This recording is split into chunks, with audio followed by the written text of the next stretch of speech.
Saudara-saudara yang kasih Tuhan, saya nggak tahu berapa banyak kita selalu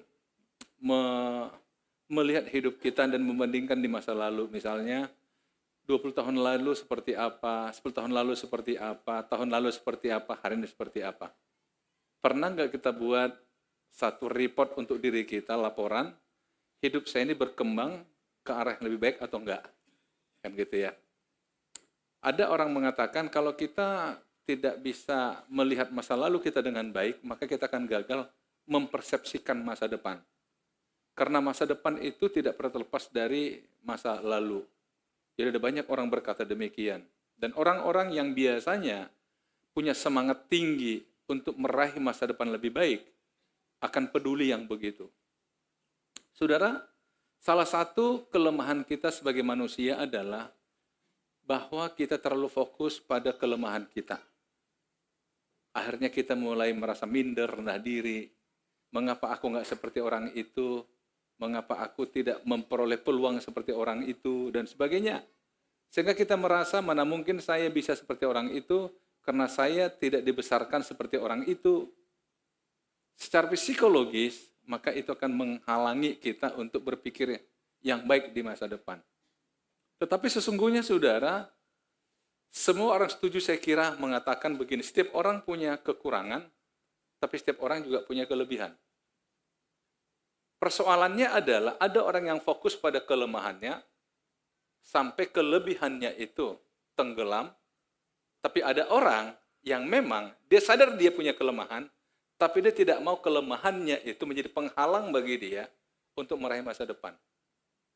Satu ketika saudara, para pelatih tenis meja di Eropa itu mulai penasaran di tahun 70-an sampai awal 80-an, kenapa petenis meja dari China itu nggak pernah bisa mereka kalahkan.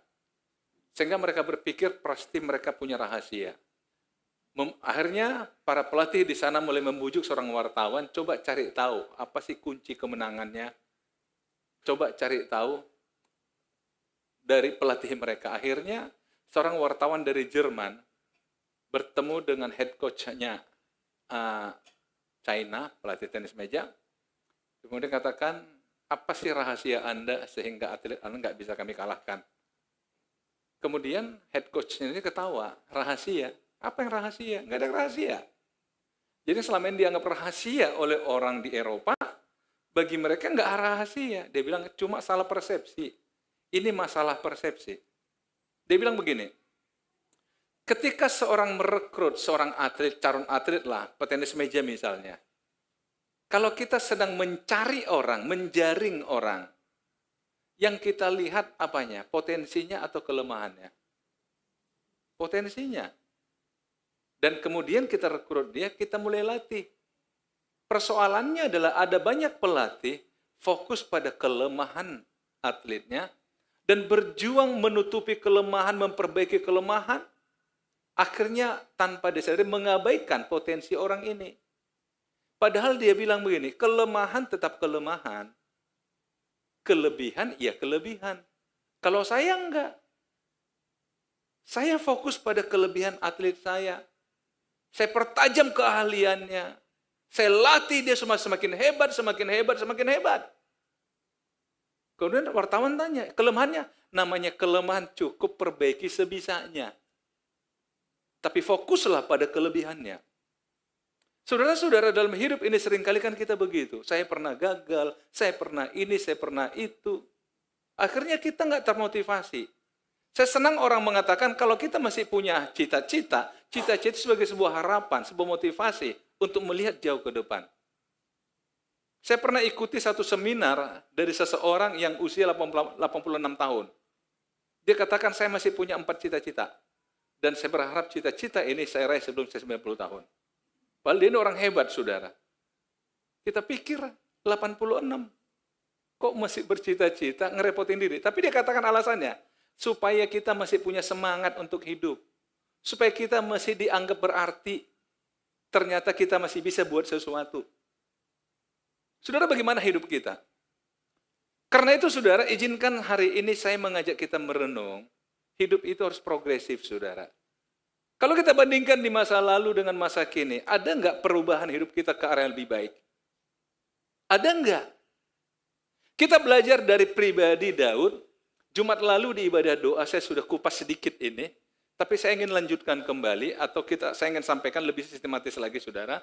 Lihat Daniel pasal 1. Dalam kisah Daniel ini ada hal yang menarik, saudara. Ketika Israel dikalahkan oleh kerajaan Babilonia, otomatis mereka di bawah jajahan. Tetapi raja perintahkan begini, lalu raja bertitah kepada Aspenas, kepala istananya, untuk membawa beberapa orang Israel yang berasal dari keturunan raja dan dari kaum bangsawan.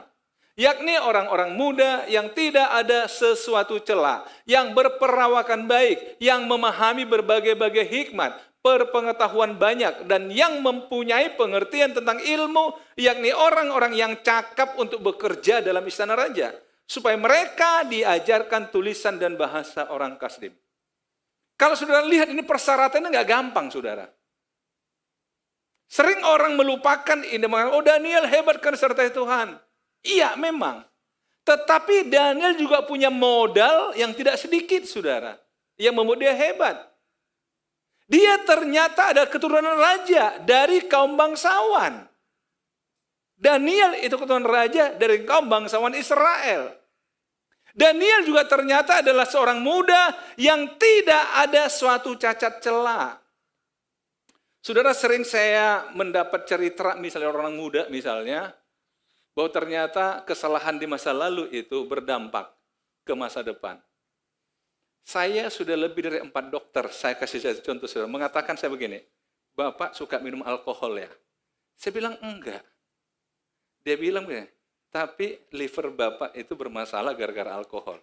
Saya bilang iya, masa remaja ya. Ternyata yang saya lakukan masa remaja, sampai hari ini efeknya ada. Walaupun 40 tahun yang lalu, saudara, nyesal saya. Sampai sekarang pemeriksaan dokter, Bapak, livernya itu ada masalah. Mereka bilang, ini enggak ada Pak, ini pasti gara-gara alkohol Pak. Iya, saya bilang, tapi kan 40 tahun yang lalu, kan bisa ada efeknya, saudara. Jadi kadang-kadang maksud saya begini, saudara, ada kesalahan di masa lalu yang kita lakukan tanpa kita sadar itu menjadi persoalan di masa depan. Betul, saudara? Artinya kita terganjal hanya kesalahan masa lalu. Itu kan masa lalu, iya. Nah itulah sebabnya saudara lihat. Raja nggak mau ambil risiko itu. Dia cari orang muda yang tidak ada sesuatu celah. Tidak ada masalah di masa lalu. Saya ingin dorong orang-orang muda. Masa muda, masa menyenangkan. Bahkan Amsal mengatakan dalam penghot pasal yang ke-11, bersukacitalah hai orang muda dalam masa mudamu.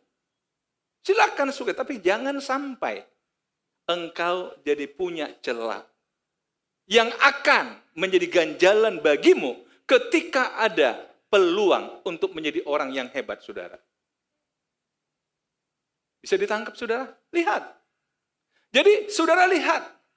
Saya mencoba menerjemahkan keturunan raja dari kaum bangsawan, oke lah. Apa maknanya bagi kita di hari-hari ini? Saya cukup serius memperhatikan keluarga, saudara. Bagaimana orang-orang tua peduli pada anak-anak dan menjadikan rumah itu sebagai tempat persemaian para pemimpin di masa depan.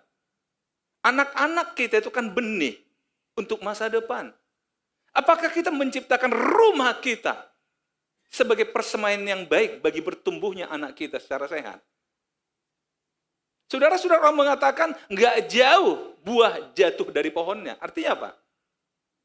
Anak itu nggak belajar dari orang tuanya. Saya coba ambil, saudara, saya merenung kadang-kadang perumpamaan tentang penabur dalam Matius pasal 13. Tapi saya ambil persepsinya itu dalam skop keluarga. Kan dikatakan Yesus di sana ada seorang penabur, satu ketika menabur benih, ada jatuh di pinggir jalan, kemudian ada yang di tanah berbatu-batu, ada tanah yang penuh semak duri, tapi ada tanah yang baik. Nah, di antara 4 jenis tanah, di mana yang berbuah dia? Yang keempat. 100 kali lipat, 60 kali, minimal 30 kali lipat. Kenapa? Tanahnya baik. Saya berpikir kalau lingkungan keluarga kita ciptakan baik, anak kita pasti bertumbuh, saudara, dengan sehat. Tapi kalau rumah tangga kita biarkan berantakan, saudara, jangan berpikir anak jadi hebat. Tolonglah orang-orang tua, jadikan rumah tangga itu sebagai tempat anak bertumbuh secara sehat. Orang-orang tua, tolong beri waktu bagi anak-anakmu. Kembali, saudara. Lihat. Jadi Daniel, Sadrak, Mesak, Abednego, mereka punya masa lalu yang baik. Mereka punya kualifikasi yang baik. Punya pengetahuan tentang banyak ilmu. Sekarang ini saudara-saudara nggak bisa lagi kita mengatakan, saya kan sekolah saya bidang ini. Tapi nggak bisa. Harus juga menguasai bidang ilmu yang lain. Sebab semua sekarang sudah terkoneksi, saudara. Nggak bisa.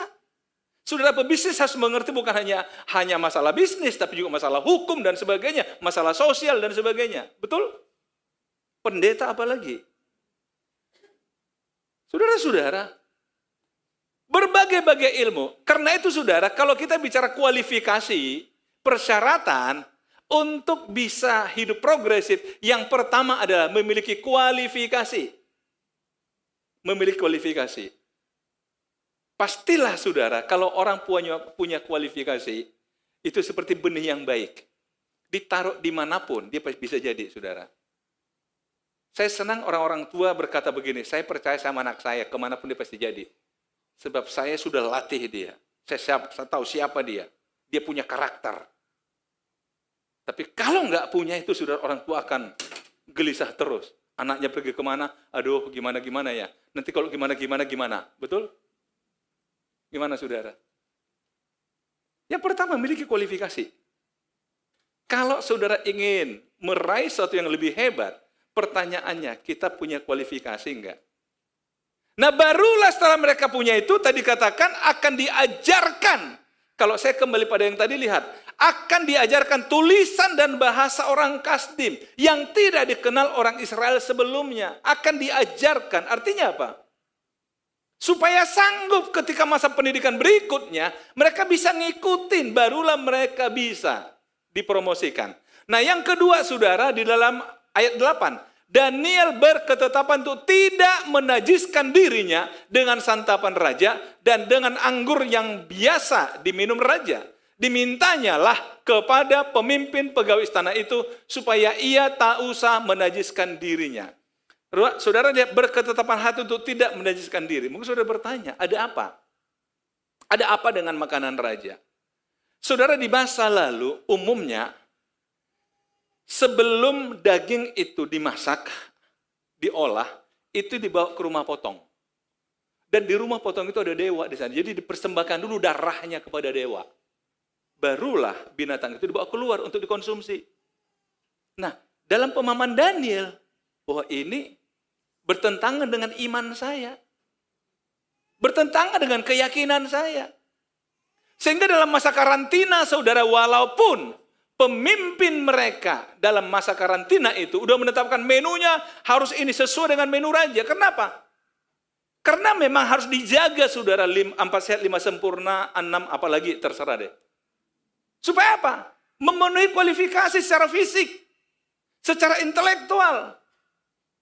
Saudara-saudara, tapi Daniel berani mengatakan, boleh enggak kami enggak usah makan daging.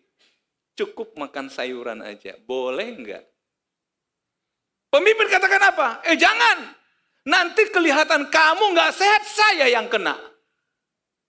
Dia katakan, enggak tuanku enggak usah takut. Kasih 10 hari dulu. Kita uji 10 hari. Ini karantina 3 tahun, saudara. Dia katakan, cukup 3 hari aja.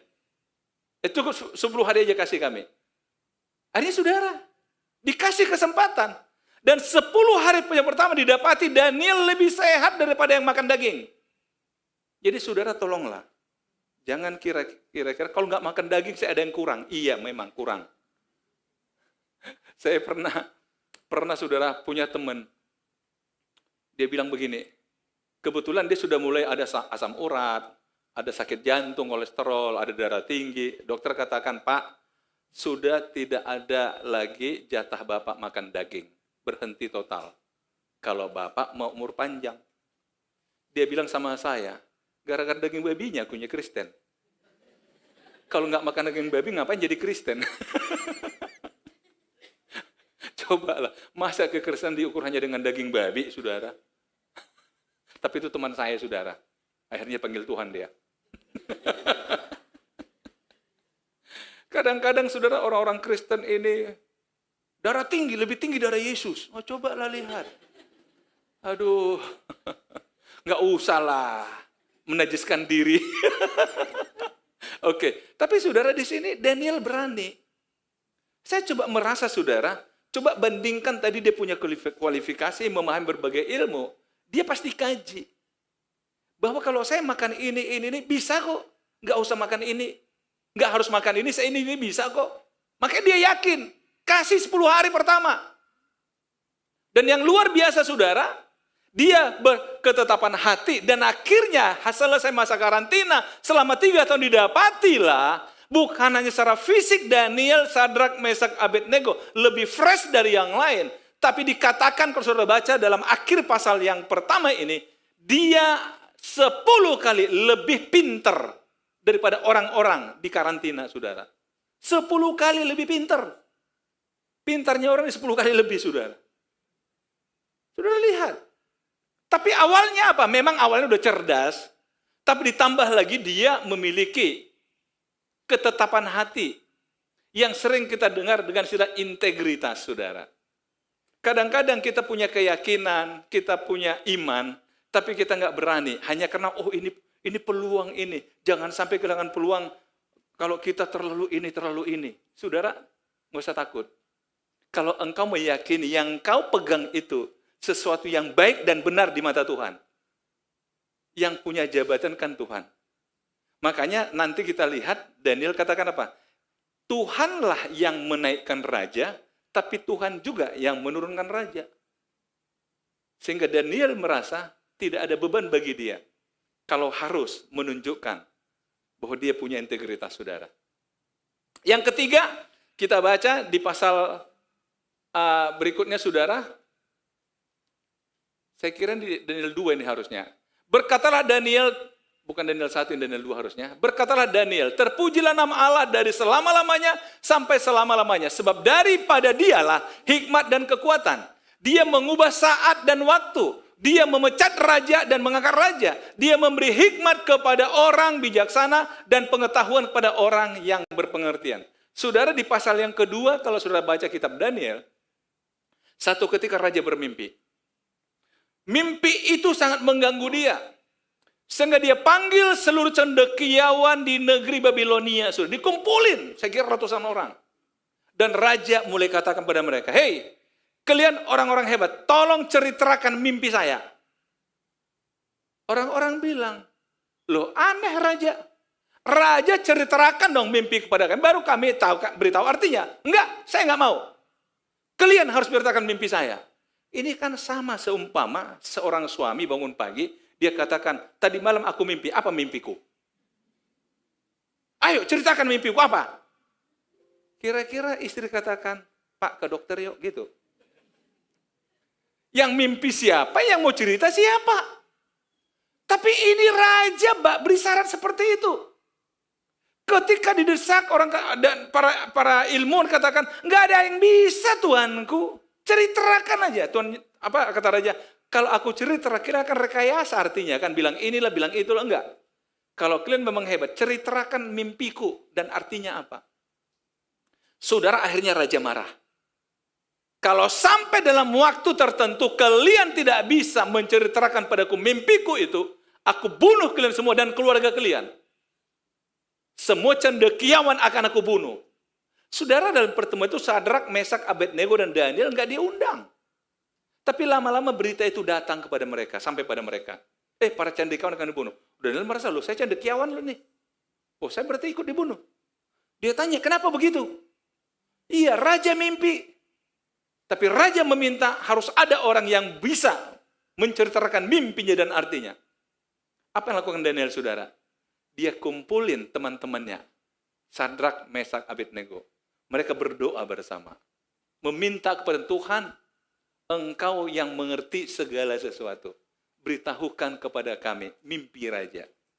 Jadi saudara, ini bagusnya kalau saudara agak terjepit punya sahabat-sahabat untuk berdoa.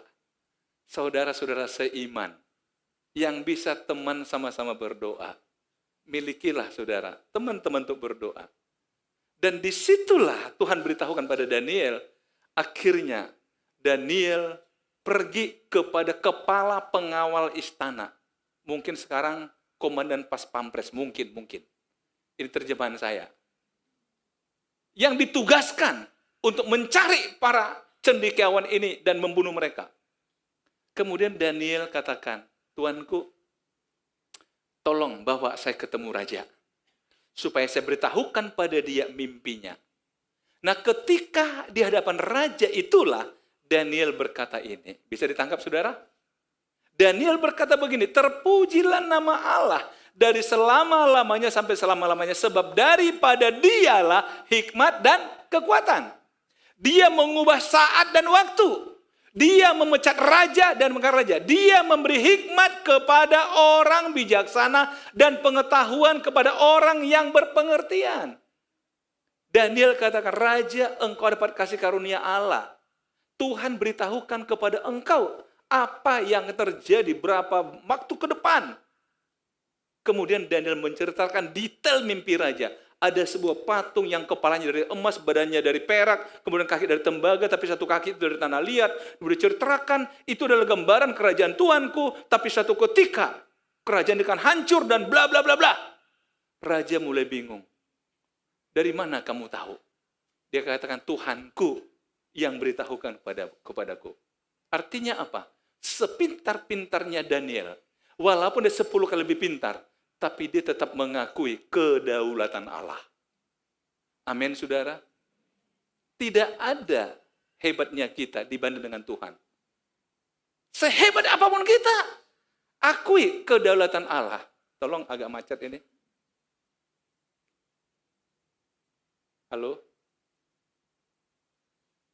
Kenapa jadi begini lagi? Masa mulai khotbah lagi? Iya. Ya, ini yang saya maksud. Jadi saudara, mengakui kedaulatan Allah. Jadi 3 syarat ini saudara untuk hidup progresif. Yang pertama, memiliki kualifikasi. Jangan pernah berhenti belajar. Amin saudara. Banyak cara untuk belajar. Yang kedua, miliki hati, miliki integritas. Jangan korbankan Tuhan, jangan duakan Tuhan. Dan yang ketiga, akui bahwa Tuhan berdaulat atas apapun di dunia ini. Amin. Tuhan Yesus memberkati kita.